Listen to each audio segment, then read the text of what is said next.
जय श्री कृष्णा। राधे राधे। आज आप लोग एक कहानी के माध्यम से जानेंगे कि कौन से पुत्र या पुत्री की मृत्यु पिता से पहले हो जाती है।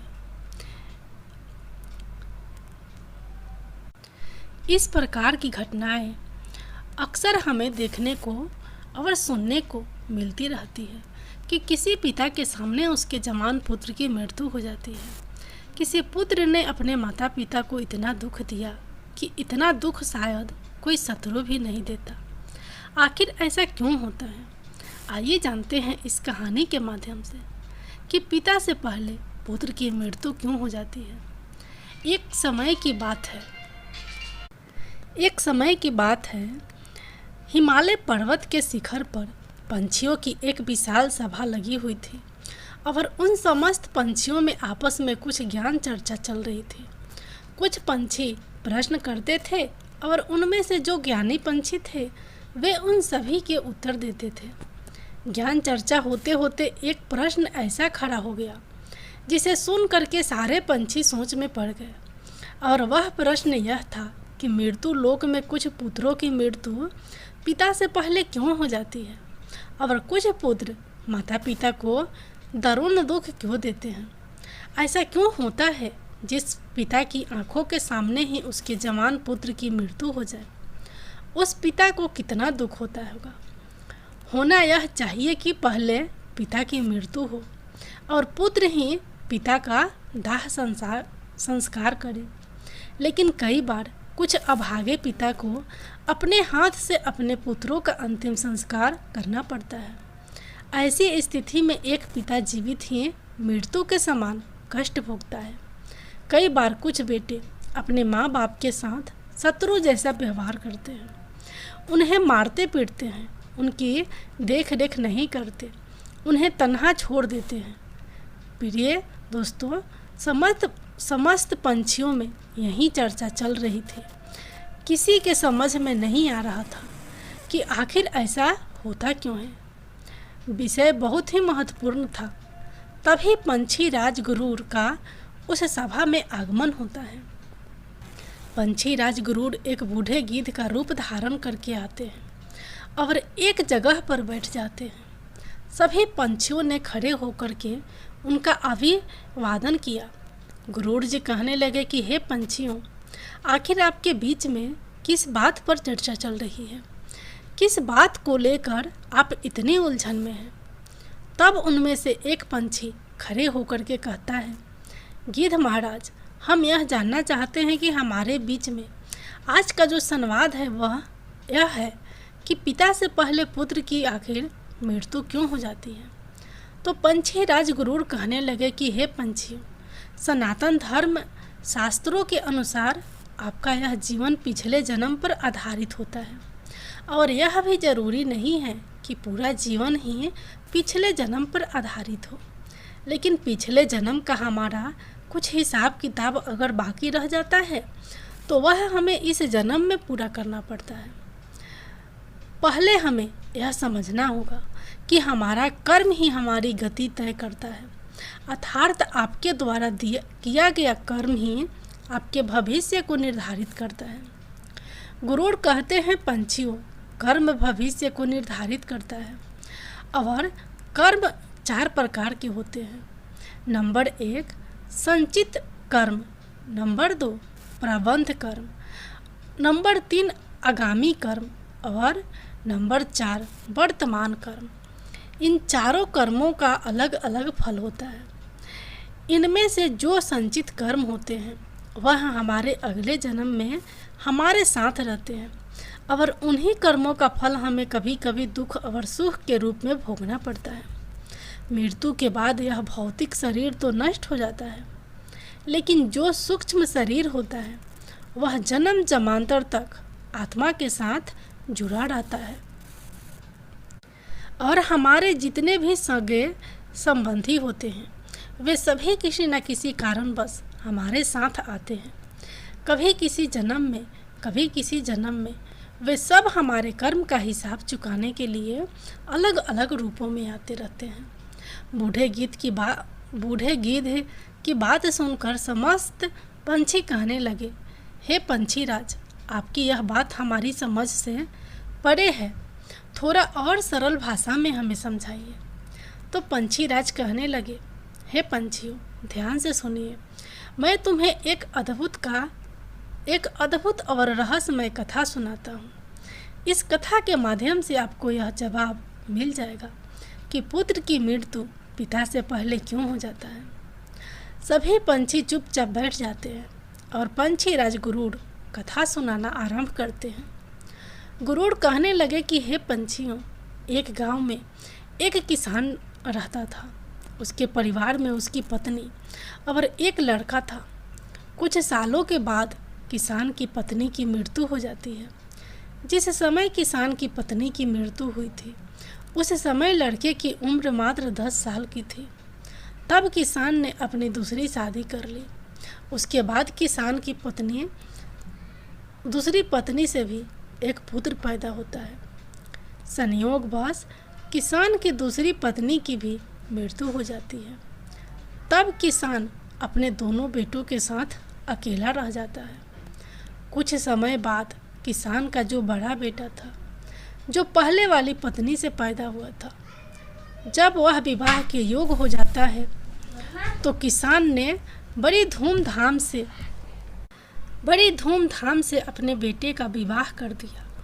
धीरे धीरे कुछ समय बाद किसान बीमार पड़ जाता है। बीमार के चलते उसकी ज़्यादा हालत खराब हो जाती है और एक दिन उसकी भी मृत्यु हो जाती है। किसान का जो छोटा बेटा था, जो उसकी दूसरी पत्नी से पैदा हुआ था, वह अपने सौतेले भाई के साथ रहने लगता है। बड़ा भाई अपने छोटे भाई को बड़े प्रेम से रखता है। धीरे धीरे समय गुजरता चला गया। एक दिन किसान का छोटा लड़का बीमार हो जाता है। तब उसकी हालत ज़्यादा खराब रहने लगती है। बड़े भाई ने कुछ आसपास के वैद्य से उसका इलाज करवाया, परंतु उसे कोई राहत नहीं मिली। बूढ़ा गिद्ध कहता है, हे पंछियों, ध्यान से सुनना, बड़ी ही अद्भुत कहानी है कि किन कर्मों से पिता से पहले पुत्र की मृत्यु हो जाती है। जब बड़े भाई ने अपने छोटे भाई का कई वैद्य हाकिम से उपचार कराया, परंतु उसकी हालत में कोई सुधार नहीं हुआ। छोटे भाई की दिन प्रतिदिन तबीयत बिगड़ती जा रही थी। काफ़ी धन भी छोटे भाई के इलाज में खर्च हो चुका था। इलाज कराते कराते बड़ा भाई अब थक चुका था। एक दिन बड़े भाई ने अपनी पत्नी से सलाह की, यदि मेरा छोटा भाई जो सौतेला माँ से उत्पन्न है, अगर यह मर जाए तो हमें इसके इलाज के लिए पैसा खर्च नहीं करना पड़ेगा और जायदाद में भी आधा हिस्सा हमें नहीं देना पड़ेगा। इसके हिस्से की सारी ज़मीन जायदाद फिर हमारी हो जाएगी। अपने भाई की जान से ज़्यादा प्यारी उसके बड़े भाई को अपनी धन दौलत और भाई की धन दौलत लग रही थी। तभी तो कहते हैं ना, बाप बड़ा ना भैया, सबसे बड़ा रुपया। पति का सुझाव उसकी पत्नी को भी बहुत अच्छा लगा। तब उसकी पत्नी कहती है, अजी, ऐसे हम इसे मार भी तो नहीं सकते। यदि इसे मार दिया तो लोग समझेंगे कि हमने लालचवश इसे मार डाला है। क्यों ना हम यह काम किसी वैद्य से करवाएं। आप जाओ और किसी वैद्य को लालच देकर उससे कहो कि इसे दवाई के बदले जहर देकर मार दे। इससे किसी को पता भी नहीं चलेगा और कोई रिश्तेदार भी हम पर शक नहीं करेगा। सब लोग कहेंगे कि यह बीमार था, इसलिए बीमारी से मृत्यु हो गई। बड़े भाई ने पत्नी की बात मान ली और मन में विचार करने लगा कि यदि किसी से बात की जाए तो हमारा काम बन जाए। फिर क्या था, बड़े भाई ने ऐसा ही किया। उसे एक कोई निकट का घनिष्ठ वैद्य मिल जाता है। वह वैद्य पैसे का बड़ा लालची था। जब बड़े भाई ने उस वैद्य से बात की, मुझे मेरे छोटे भाई को जहर देकर मरवाना है। वैद्य जी पहले तो हिचके, लेकिन जब किसान के बड़े बेटे ने वैद्य को 10,000 मुद्राओं का लालच दिया तो वैद्य यह काम करने को राजी हो जाता है। उसका छोटा भाई बीमार तो रहता ही था, वैद्य उसका उपचार करने के बहाने से उसे देखने के लिए आता है और उसका इलाज करने के बहाने उसे जहर देकर चला जाता है। जहर के प्रभाव से तत्काल उसकी मृत्यु हो जाती है। अपने छोटे भाई की मृत्यु पर वे दोनों पति पत्नी बहुत खुशी मनाते हैं। सोचने लगे अब तो रास्ते का कांटा निकल गया, इसके हिस्से की सारी जमीन जायदाद पर अब हमारा अधिकार होगा। वे दोनों बहुत खुश होते हैं। और याद रखना भक्तगणों, जो खुशी दूसरे के दुख की बुनियाद पर होती है, जो धन दूसरों की हिंसा करके कमाया जाता है, वह धन कभी आपको सुख नहीं दे सकता। और जो लोग दुख देखकर सुख पाने की कामना करने वाले होते हैं, उनके यहाँ एक दिन महाभयानक दुख आता है। बूढ़ा गिद्ध कहता है, हे पंछियों, इस प्रकार बड़े भाई ने अपने छोटे भाई को मार डाला और उसकी सारी धन संपत्ति पर अपना अधिकार जमा लिया। किसी रिश्तेदार को भी इस बात का संदेह नहीं हुआ।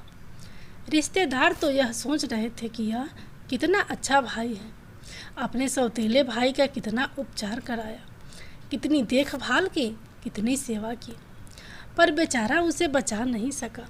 क्या करता, रोग ही ऐसा था। बेचारे की मृत्यु हो गई। दुनिया वालों को क्या पता था कि वह मरा नहीं बल्कि उसे मारा गया है। बड़ा भाई पूरे विधि विधान से उसका अंतिम संस्कार भी कर देता है। धीरे धीरे समय निकलता गया। फिर गिद्ध कहता है, हे पंछियों, कुछ महीनों के पश्चात उस किसान के बड़े लड़के की पत्नी को एक लड़का पैदा होता है। बेटे की खुशी में दोनों पति पत्नी बहुत प्रसन्न होते हैं। बड़ी धूमधाम से उस लड़के का जन्मदिन मनाया जाता है। पूरे नगर में मिठाइयाँ बांटी जाती हैं और बड़े ही लाड़ प्यार से अपने उस पुत्र का पालन पोषण करने में लग जाते हैं। कुछ वर्षों में वह लड़का जवान हो जाता है। उन्होंने अपने लड़के की एक सुंदर सी कन्या को देखकर शादी कर दी। बड़ी धूमधाम से किसान ने अपने बेटे का विवाह किया। बेटे की शादी में खूब धन खर्च किया। बेटे की बहू जब घर में आ जाती है तो वह लड़का कुछ दिनों के बाद अचानक से बीमार रहने लगता है। माँ बाप ने उसके इलाज के लिए बहुत से वैद्य को बुलाया, बड़े बड़े डॉक्टरों को बुलाया और उसका इलाज कराने लगे। जिसने जितना पैसा मांगा उसको उतना पैसा दिया। सब कुछ दिया ताकि लड़का ठीक हो जाए। अपने लड़के के इलाज में अपनी आधी संपत्ति तक बेच डाली, लड़का बीमार से सही हो जाए इसलिए। परंतु कहते हैं जिस पर जिसका जितना कर्जा है वो अवश्य चुकाना पड़ता है, चाहे कोई कैसे भी चुकाए। उस लड़के की दिन प्रतिदिन तबीयत खराब होती चली जा रही थी। लड़का बीमार के कारण मरने की कगार पर आ गया। शरीर बहुत ज़्यादा कमज़ोर हो गया था। मात्र अस्थि पंज शेष रह गई थी। लड़के को चरपाई पर लेटा रखा था और उसका पिता अपने कुछ रिश्तेदारों के साथ और अपनी पत्नी के साथ अपने पुत्र को दयनीय हालत देखकर दुखी होकर के उसकी तरफ देख रहा था। अपने रिश्तेदारों से कह रहा था कि यह क्या हुआ, मेरी इकलौता पुत्र है, भगवान ने मुझे किस बात की सज़ा दी है। देखिए, उसी समय वह लड़का बोल उठा। लड़के ने अपने पिता से बोला कि भाई, अपना हिसाब साफ हो गया है, बस अब कफन और लकड़ी का हिसाब बाकी है, उसकी तैयारी कर लो। यह सुन करके उसके पिता ने सोचा कि लगता है बीमारी के कारण लड़के का दिमाग भी ठीक से काम नहीं कर रहा है। देखो ना, मैं इसका बाप हूँ और यह मुझे भाई कहकर बुला रहा है। तब लड़का कहता है, नहीं भाई, आप मेरे बाप इस जन्म में हैं, मैं तुम्हारा पिछले जन्म का भाई हूँ। याद कीजिए, यह सभी रिश्तेदार बैठे हुए हैं। मैं तुम्हारा छोटा भाई हूँ, तुम्हारी सौतेली माँ का बेटा, तुम्हारा छोटा भाई, जिस संपत्ति के लिए आपने मुझे जहर देकर मरवाया था। अब वही संपत्ति बिक करके मेरे इलाज में लग गया। चूँकि आपके ऊपर मेरा जो धन था वह मैं धीरे धीरे अपने इलाज में लगवा चुका हूँ। यह सुनते ही उसका पिता एकदम से फूट फूट कर रोने लगता है और कहता है कि हाय, मेरे तो कुल का नाश हो गया। हाय, मैंने यह क्या किया? जो किया वो मेरे आगे आ गया। पर भाई, मुझे यह तो बता दो, मैंने जो किया था वह तो मुझे देखने को मिल गया। पर एक बात मेरे समझ में नहीं आती है, इस तेरी पत्नी का क्या दोष है जो बेचारी ब्याह कर तेरे साथ आई है? यह तो निर्दोष है, अब इसको जिंदा जलाया जाएगा। गिद्ध बोला, हे पंछियों, उस समय सती प्रथा चल रही थी, अर्थात जिसमें पति के मरने के बाद पत्नी को पति की चिता पर जिंदा जलाया जाता था। तब वो लड़का कहने लगा कि हे भाई, आप मेरी बात ध्यान से सुनो। सभी बैठे हुए रिश्तेदार और तुम सब मेरी बात ध्यान से सुनो। तुमने वैद्य को मेरे इलाज के लिए बुलाया था। उस वैद्य को तुमने कुछ पैसों का लालच दिया था और उसने मुझे जहर दे दिया था। जो दुष्ट पैसों के कारण किसी को मारता है तो उसको भी उसका फल भोगना पड़ता है। गिद्ध बोला, पंछियों, वह लड़का कह रहा था कि जिस वैद्य ने मुझे जहर खिलाया था, तुम्हें उसके बारे में क्या पता है? तब उसके पिता ने कहा, हाँ बेटा, मुझे पता है। तुम्हारी मौत के 3 साल बाद वो वैद्य भी मर गया। लड़के ने कहा कि वही वैद्य यह पत्नी के रूप में मेरे घर में आया है। मेरे मरने पर अब इसे जिंदा जलाया जाएगा। इसको भी इसके कर्म का फल अवश्य भोगना पड़ेगा। हमारे जीवन में आने वाली पात्र और प्रत्येक घटनाएं हमारे ही कर्मों की उपज होती है। हम जैसा बोते हैं वैसा ही हमें काटने को मिलता है। आज नहीं तो कल हमें हमारे कर्मों का फल जरूर मिलेगा। जीवन के हर कठिन प्रश्न का जीवन से ही हल मिलता है। जितना गहरा कुआं होगा उतना ही मीठा जल मिलता है। गिद्ध बोला, पंछियों, ऐसा कह करके वह किसान पुत्र मृत्यु को प्राप्त हो जाता है। उस किसान का दूसरा कोई पुत्र नहीं था। उसकी सारी संपत्ति का नाश हो जाता है। उसके मृत्यु के बाद जो उसकी पत्नी थी उसको भी उसके साथ जिंदा जला दिया गया। उस वैद्य को भी उसके कर्म का फल मिल जाता है, जिसने लालच बस उस किसान पुत्र को जहर दिया था। वह वैद्य मरकर उसकी पत्नी बना था। उसे भी मृत्यु के महाभयंकर कष्ट से होकर गुजरना पड़ा। इधर गिद्ध पंछियों से कहता है, इस दुनिया में 4 प्रकार के पुत्र होते हैं और जो काम उसने किए हैं उन कर्मों को भुगतान भी किया जाता है। यह बात सुनकर के पंछी कहने लगे कि 4 प्रकार के पुत्र कौन से होते हैं? तब पंछी राज गुरूर कहते हैं, हे पंछियों, शास्त्रों में 4 प्रकार के पुत्र बताए गए हैं। पहला पुत्र होता है श्रीनानुबंध, दूसरा पुत्र होता है शत्रु पुत्र, तीसरा पुत्र होता है उदासीन और चौथा पुत्र होता है सेवक। ध्यान रखिए, जो पहले 2 पुत्र हैं, श्रीनानुबंध पुत्र और शत्रु पुत्र, ये दोनों पुत्र आपके कर्मों के अनुसार ही आपके घर में जन्म लेते हैं, तो इनको मृत्यु पिता से पहले हो जाती है। अगर किसी पुत्र की मृत्यु पिता से पहले हो जाए तो समझ लेना कि वो श्रीनानुबंध और शत्रु पुत्र पैदा हुआ है। प्रचलित मान्यताओं के अनुसार यदि आपने अपने पूर्व जन्म में किसी को किसी प्रकार का दारुण दुख पहुंचाया है और वह व्यक्ति आपसे किसी भी तरह का बदला लेना चाहता है, लेकिन वो किसी कारणवश बदला नहीं ले पाया क्योंकि वो कमज़ोर था और वह इसी तरह तड़प कर मर जाता है, तो निश्चित मानिए वह व्यक्ति इस जन्म में आपका पुत्र बनकर लौटेगा और फिर वह अपना बदला पूरा जरूर करेगा और आपको अपने ही पुत्र की मृत्यु देखनी पड़ेगी। जरा सोचिए, अगर किसी के सामने उसके पुत्र की मृत्यु हो जाए तो उस पिता को कितना असहनीय दुख होता है। इसका मतलब यह होता है कि यदि आपका पुत्र आपको मृत्यु तुल्य कष्ट दे रहा है तो समझ लेना कि आपके पिछले जन्म का वह शत्रु हो सकता है या व्यक्ति हो सकता है जिसको आपने कभी मृत्यु तुल्य कष्ट दिया होगा। ऐसी संतान आपके जीवन को हर तरह से कष्टों से भर देती है, आपका जीवन नर्क बना देती है। ऐसी संतान आपको मारती है, सताती है, आपके धन संपत्ति को कुकर्म के माध्यम से बर्बाद कर देते हैं और एक दिन आपको भीख मांगने पर मजबूर कर देते हैं। तो पंछियों, इस तरह से पिता से पहले वही 2 पुत्र मरते हैं जो श्रीनानुबंध होते हैं और जो पुत्र शत्रु होते हैं। अपने कर्मों का लेखा जोखा पूरा करने के लिए किसी के यहाँ आ करके जन्म धारण करते हैं। श्री कृष्ण ने अर्जुन से गीता में स्पष्ट कहा है कि हे अर्जुन, इस संसार में जितने रिश्ते नाते हैं वे सभी पिछले कर्मों के अनुसार प्राप्त होते हैं। इस महाभारत में जितने भी तुम्हारे संगे संबंधी दिखाई दे रहे हैं, ये सभी तुम्हारे और इनके पिता का लेखा जोखा है।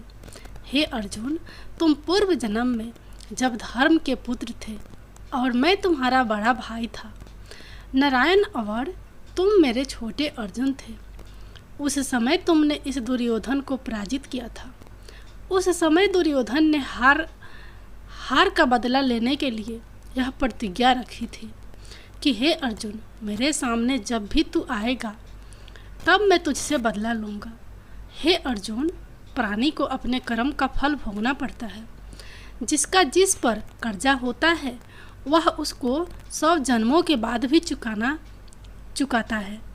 और यही बात भगवान श्री कृष्ण ने पितामह भीष्म से कही थी। यह बात महाभारत काल की है। महाभारत का भीष्म युद्ध समाप्त हो चुका था। विजेता पांडव सहित श्री कृष्ण सर शैया पर पड़े। पितामह भीष्म का आशीर्वाद लेकर लौटने लगे तो पितामह ने श्री कृष्ण को अपने पास बुलाया। श्री कृष्ण पास आए तो पितामह भीष्म ने उनसे पूछा, हे मधुसूदन, मैं अपने किस कर्म की वजह से नुकीले तीरों से बनी इस शैया पर असहाय कष्ट भुगत रहा हूँ। श्री कृष्ण ने मुस्कुराते हुए पूछा, क्या आपको अपने पिछले जन्मों के कर्म याद है? पितामह बोले, पिछले 100 जन्म मुझे याद है और इनमें मैंने कभी किसी का बुरा नहीं किया। श्री कृष्ण ने उनसे सहमति जताते हुए कहा, यह सही है कि 100 जन्मों में आपने ऐसा कुछ नहीं किया। यह 101वें जन्म की बात है। उस जन्म में भी आप एक युवराज थे। एक बार जंगल से गुजर रहे थे। एक पेड़ के नीचे कुछ देर आराम करने के बाद आप चलने लगे तो ऊपर से एक करकैंटा अर्थात कई पैरों वाला एक कीड़ा आपके घोड़े को गर्दन पर गिरा। आपने अपने तीर से उसे उठाकर पीछे की ओर फेंक दिया। वह करकैंटा पीछे बेर की कटीली टहनी पर पीठ के बल गिरा। बेर के कांटे उसकी पीठ में धंस गए। बेचारा करकैंटा कांटों से निकलने की जितनी ही कोशिश करता, कांटे उसे उतना कष्ट देते। उसी अवस्था में कई दिन जीवित रहा। उसकी तकलीफ आपके नाम दर्ज हो चुकी थी, लेकिन आपके पुण्य कर्म इतने प्रबल थे कि वह पाप फलित नहीं हो पा रहा था। इस बात को सुनकर भगवान श्री कृष्ण से पितामह बोले, फिर आज क्यों? पितामह के इस सवाल पर श्री कृष्ण ने उन्हें बताया, दुर्योधन की सभा में जब द्रौपदी का चिरहरण हो रहा था तब आप उसे बचाने में समर्थ थे।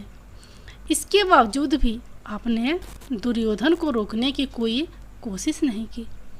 इससे आपका सारा पुण्य छीन हो गया और 101वें जन्म पहले के इस पाप को फलित होने का मौका मिल गया।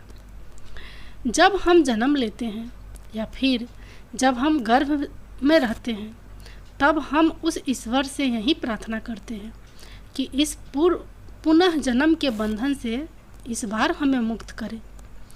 इस बार जन्म लेने के उपरांत हम अच्छे कर्म करेंगे, लेकिन जन्म लेने के उपरांत हम उन बातों को भूल जाते हैं, मोह माया के वश में हो जाते हैं।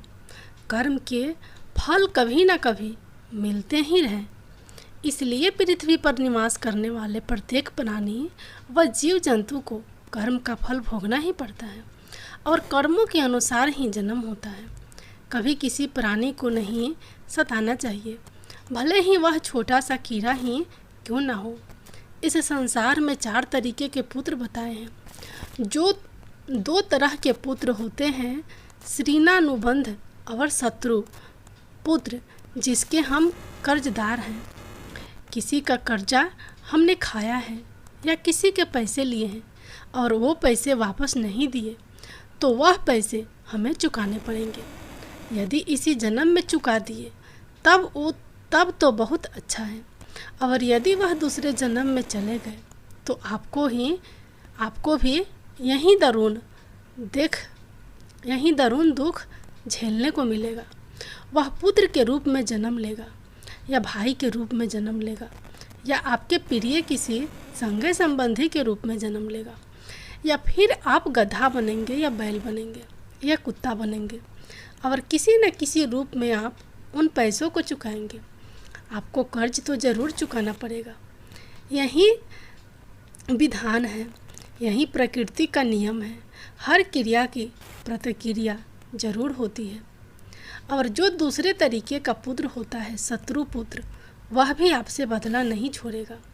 आपके पास कोई गरीब रहता है, कोई कमज़ोर रहता है और आप ताकतवर हैं, उस पर आप अपना बल प्रयोग कर रहे हैं, उसे मृत्यु के समान इतनाएं दे रहे हैं, तो यह यातना उसकी आत्मा सहेगी। वो भी मौका मिलने पर आपको उतनी ही भयंकर इतनाएं देगा और आप उन